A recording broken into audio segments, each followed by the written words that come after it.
and welcome to WWDC 2016. We have a really big and jam-packed morning planned for you, and we couldn't be more excited.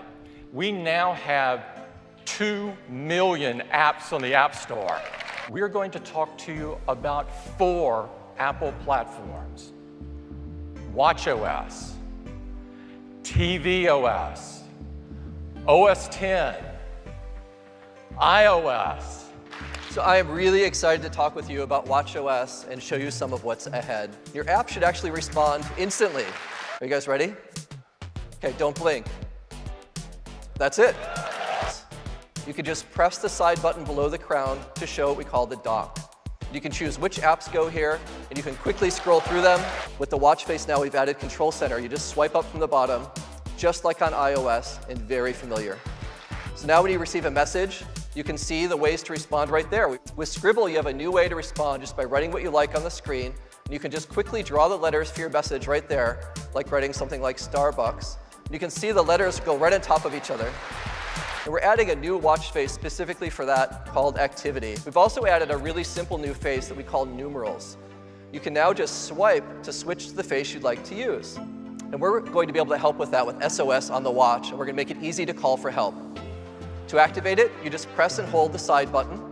It's going to count down to let you know it's calling 911. Your watch will actually now show your medical ID, which is also a new feature in watchOS. So we know that one of the most popular apps on the Apple Watch is the Activity app. So with watchOS, we're introducing activity sharing. And there you will see your selected family and friends rings as well. So with watchOS, we're launching a brand new app for health. It's called Breathe. And it's designed to guide you through simple, deep breathing sessions. And the preview release for you is available today, so you can get going. And the free upgrade is coming to all watch users this fall. And that's just some of what's coming in watchOS. Let's talk about tvOS and Apple TV. We now have over 1,300 video channels. And we have over 6,000 native apps in just 7 months. And so we're making a new version of the Remote app. This is what it looks like. It's got a beautiful now playing screen with playback controls, but most importantly, all the features of the Siri remote. Siri changed the way we interact with our television, and we're making it even better because now you can search movies by topics. Find high school comedies from the 80s. Now, Siri actually searches over 650,000 movies and TV shows now. But what about YouTube? Search YouTube for Steph Curry's three-pointers. We've got a great new feature called Live Tune-In. Watch ESPN2. Taken straight to the action. Single sign-on to dark mode.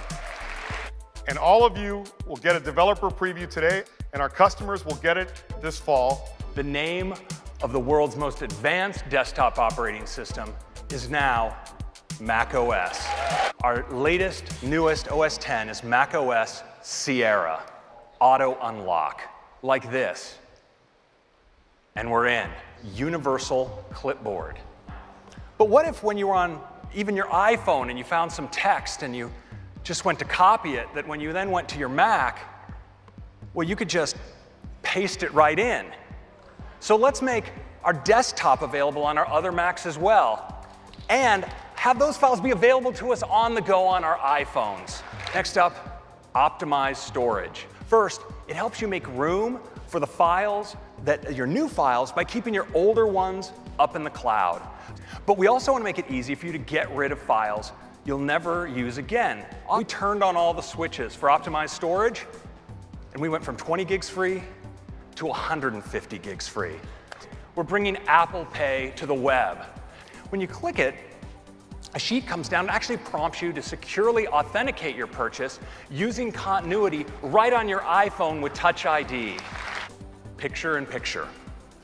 Well, now you can push the picture-in-picture button. Your video goes into a nice little pip. Hi, it's me. It sure is great to be on the Mac. Show the files I worked on last week about the offsite.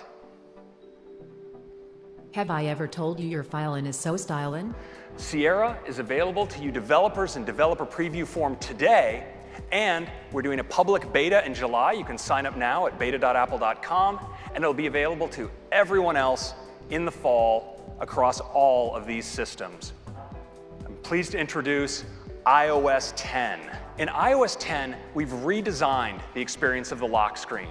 I just raise my wrist and my phone wakes up just like that. This is especially great with messages. Let's 3D touch into that one. And here you see, I see the message that was sent to me. I can respond right here. Control Center is available from the bottom of the screen as well, but if I swipe over, you see we have a special area for our music. We've made it easier than ever to get at your camera from the lock screen. So I can just slide over from the right, and there's my camera. And we've made it easier than ever to get at your widgets. Just slide over the other way. And if I want that widget available to me at all times on my Today view, I can just add that widget like that. If I tap in, live action. Siri, because we're opening up Siri to developers. Send a WeChat to Nancy saying I'll be 5 minutes late. Quick type. Well, now we're using deep learning, and so it can extract information from a message that maybe says, oh, you're talking about dim sum at 11 a.m. on Sunday. Well, when you go to automatically create a calendar event, Siri can pre-fill it for you. Photos. The big news in photos this year is advanced computer vision. Facial recognition to object and scene recognition as well.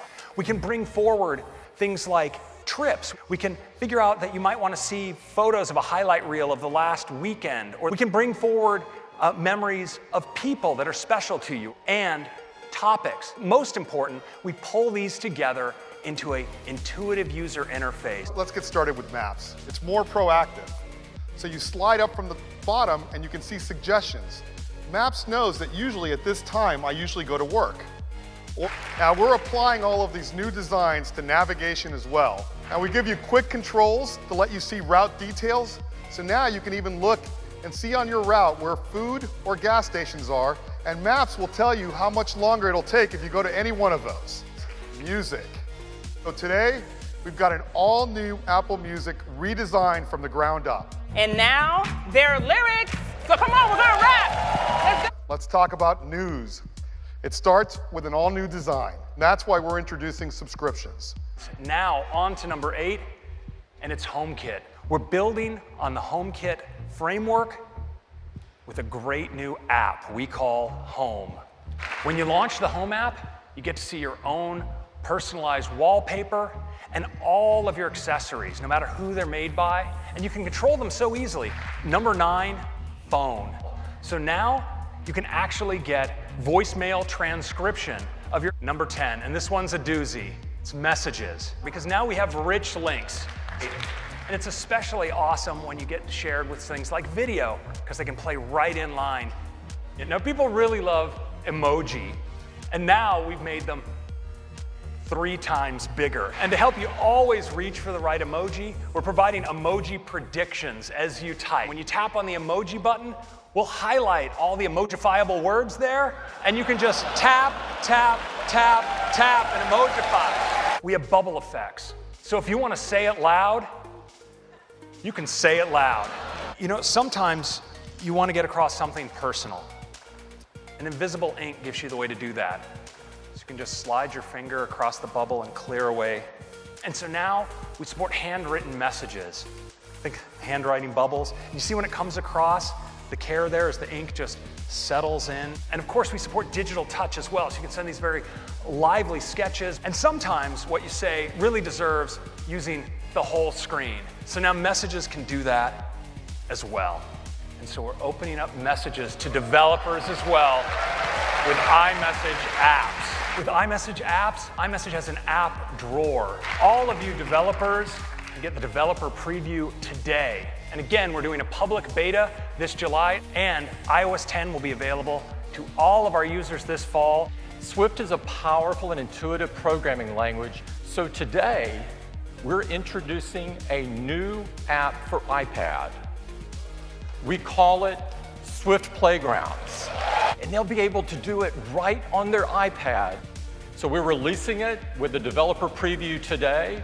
It will be in the public beta next month, and it will be in the App Store when iOS 10 ships in the fall.